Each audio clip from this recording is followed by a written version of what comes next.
Kejaksaan Negeri Pali netepkeun dua tersangka jero kasus dugaan korupsi dana bimbingan teknis tahun 2023 di Dinas Perindustrian sama Perdagangan Pali, sehingga ngerugikan negara senilai 1,7 miliar rupiah.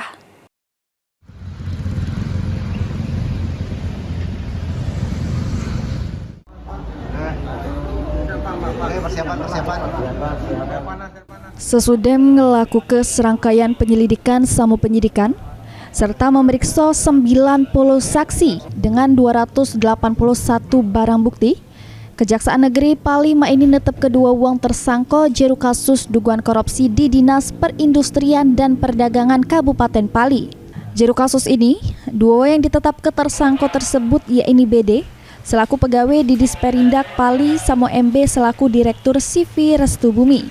Kasipitsus Kejari Pali, Enggi Elber ngungkap ke modus yang dilakukan para tersangka yaitu menyusun laporan fiktif terkait 8 pelatihan fiktif serta markup belanja fiktif pada Dinas Perindustrian dan Perdagangan Kabupaten Pali.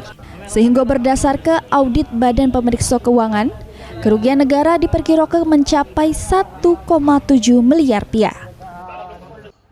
Dan membuat bukti pertanggungjawaban fiktif.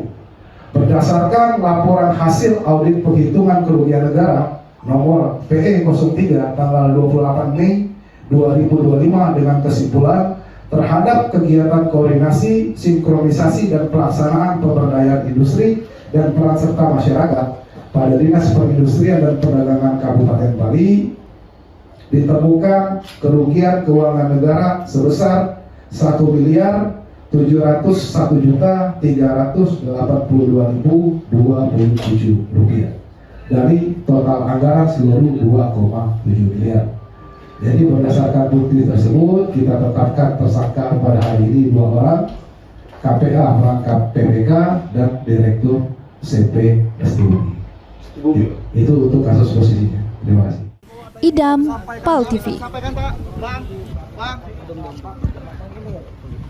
Bang, gimana bang?